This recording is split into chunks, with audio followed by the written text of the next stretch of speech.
Support WrestleTalk! Give us a subscribe. Thank you for your awesome support on Patreon. The Rocket, Dan Van Sky, the whole effing Patreon.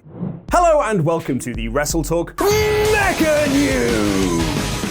I am Luke Owen. Give us a subscribe, press the thumbs up, and pick up some of our sexy new merchandise. It should be noted before we start here that a lot of this has come from Corey Graves' After the Bell podcast, so it could all very much be a work given his very bizarre track record. There might also be some speculation in here, and I may have pulled a muscle with some reaching, but let's see how this goes. For a while now, it feels WWE have been building to Charlotte Flair and Becky Lynch teaming up together to win the Women's Tag Team Championships from the Kabuki Warriors. At one point, it looked like it might have been Flair teaming with Natalya, but those plans seemingly changed. Flair has also been booked to be a babyface, seen clearly this week when she was booked in a 2-on-1 handicap match against the champions. But yet she still cuts heelish promos and does heelish facial expressions while wrestling. While this is all personal opinion, we here at WrestleTalk do not think it's working. And it would appear we're not the only ones. As bad tweeter Corey Graves noted on his podcast, Charlotte Flair has never felt less important than she does right now. This whole tag team thing with Charlotte finding a different partner week after week, it just doesn't click. I'm not feeling it, and it looks to me like Charlotte's not feeling it. You can see it on her face. Charlotte Flair looks like she's going through the motions and getting through the night. He added Charlotte Flair carried the main event of WrestleMania this year because she's a pro. She's highly talented, and when she's motivated, dare I say, untouchable. I miss the Queen,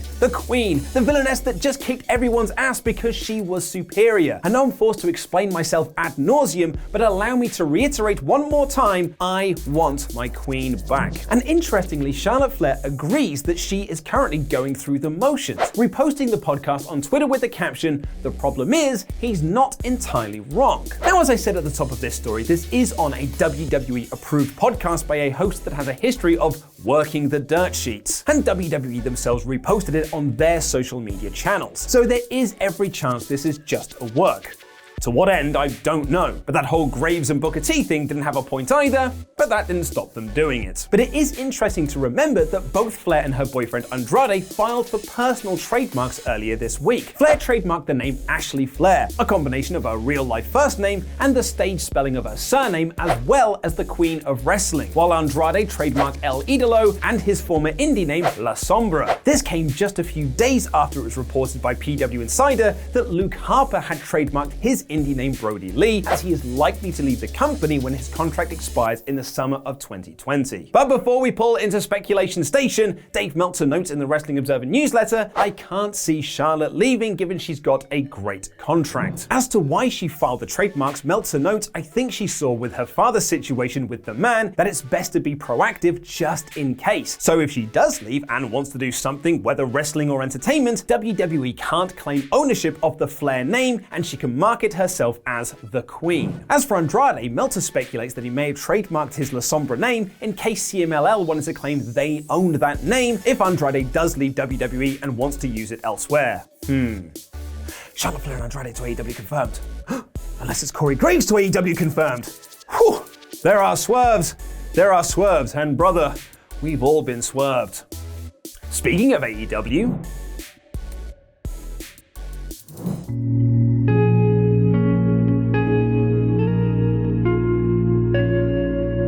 Come on, Ollie, get the top off, show everyone what you're working with. Get it off. Let's see, come on. Hey, that's good on you. Exactly, come on. I'm gonna do it. Yeah. Huh. Good chat, man.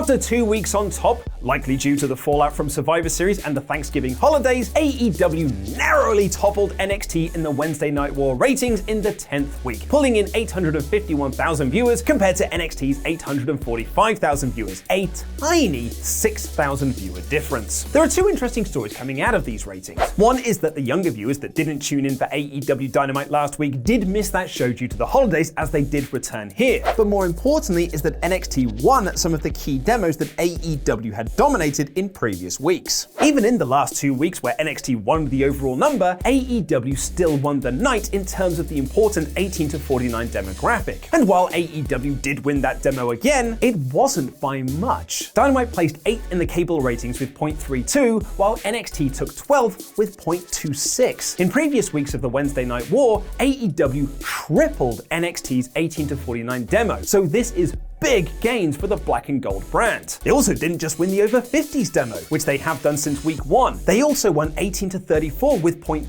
to AEW's 0.19, and women aged 12 to 34, where they scored 0.12 to Dynamite's 0.11. Numbers, numbers, numbers. Oddly enough, the over 50 demo, which has been NXT's strongest domain, was really close for a change. But more importantly, what did you think of the shows? Our poll on which show was better had NXT run away with it, scoring 61% against AEW's 39%. El Fakador Laurie Blake scored NXT a 4 out of 5, and 74% agreed with him, while 14% thought it was 5 out of 5. I personally loved this week's Dynamite, that Brandy Rhodes segment notwithstanding, and scored it a perfect 5 out of 5, but only 13% agreed with me, while 53% thought it was a 4 out of 5 show. Maybe one man who could turn all these figures around is Marty Scurll. It's been rumored for some time now that Marty Scurll is expected to leave Ring of Honor following Final Battle and join his elite friends over in AEW. He's still part of the Being the Elite intro, and Jericho stopped at the name Marty during his Lexicon of Les Champions segment from this week's Dynamite before being interrupted by Jurassic Express. However, something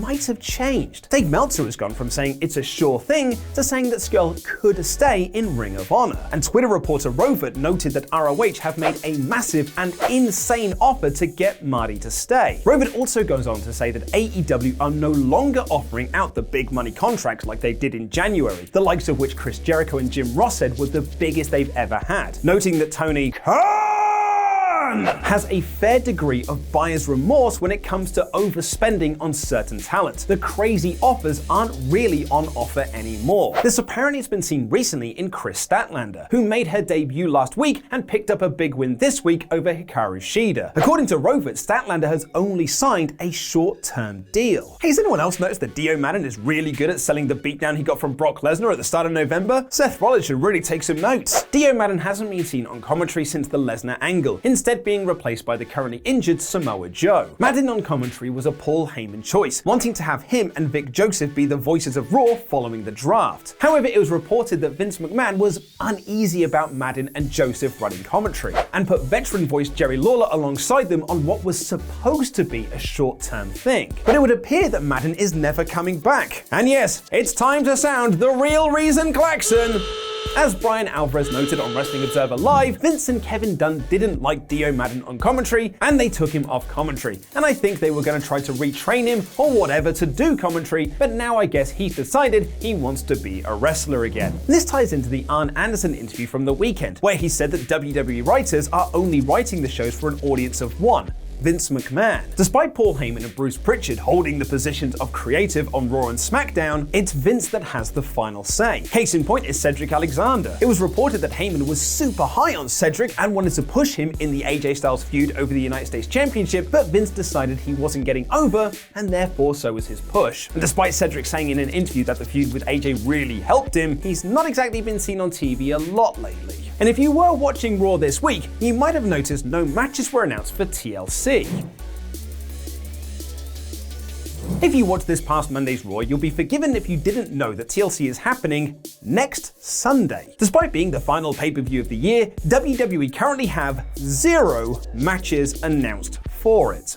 In fact, if you go to WWE.com, TLC isn't even listed in their premiere shows. But if you scroll down below that, you'll find a link to TLC, which will tell you that Asuka won the SmackDown Women's Championship thanks to interference from Ronda Rousey at last year's show. This isn't the first time this has happened in 2019. The Hell in a Cell pay-per-view had just 3 matches announced for the card before the day of the show, with Becky Lynch defending her Raw Women's Championship against Sasha Banks, Roman Reigns and Daniel Bryan teaming together to take on Eric Rowan and Luke Harper, and Seth Rollins defending his Universal Championship against The Fiend, which you'll all remember turned out perfectly. And it's not like WWE haven't been building matches for the show. Anyone with a bit of sense can see there is likely going to be a match between Rusev and Lashley Lashley, Charlotte Flair and Becky Lynch against the Kabuki Warriors, and Roman Reigns versus Baron Corbin, along with AJ Styles versus Randy Orton, Daniel Bryan versus The Fiend, Kevin Owens versus Seth Rollins, and Aleister Black versus Buddy Murphy. The first 3 of those matches were sent to the Target Center for local advertisement, but none of them have actually been announced on TV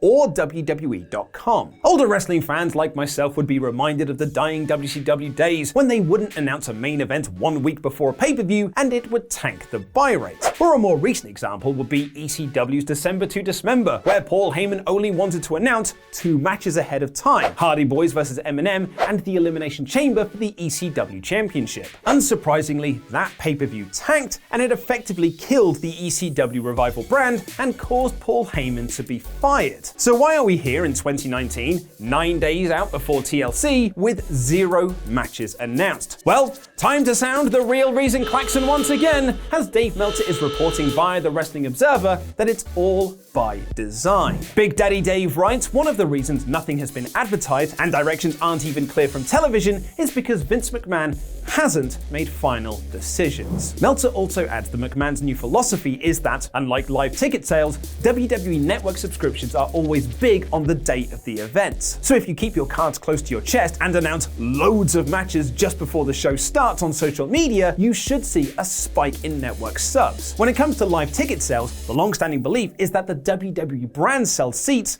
not the matches or wrestlers. This could also be seen in Survivor Series. While matches were announced ahead of time, the members of Team NXT were kept secret until the day of the show. It's also been reported that stipulations for matches are ever changing too. Meltzer writes, as of last words, Reigns vs Corbin's will be a stipulation match, while Rusev vs Lashley won't, but that could all change. Other matches that could be announced for this show, according to Meltzer, include Shinsuke Nakamura vs Braun Strowman for the Intercontinental Championship, Viking Raiders vs the OC for the Raw Tag Team Championships, and New Day defending the SmackDown Tag Team Championships against Rudolph the Random Tag Team. Bryan vs Fiend could still be on the cards, but according to Meltzer, there has been talk of postponing the Survivor Series rematch, and we could see Miz take Bryan's place for the Blue Universal Championship. Free wrestling stuff alert! Thanks to the wonderful people over at WrestleCrate. If you go to wrestlecrate.co.uk and use the promo code WrestleTalk, you'll get 3 extra items inside your first box when you take out a subscription. WrestleCrate is a monthly mystery box full of loads of wrestling goodies, which has items from the biggest promotions in wrestling. And December's WrestleCrate will contain an exclusive item from WrestleTalk favorite Sami Callihan and 2 brand new and exclusive wrestling t-shirts. Has the AEW women's division been fixed? And should Keith Lee be the next NXT champion? Click the videos on screen right now to check out our in-depth reviews of AEW Dynamite and NXT. Thank you for watching, and a special thank you to our Patreon pledge hammers, some of which you can see scrolling their way into my stomach. I've been Luke Owen, and that were Mecha Wrestling.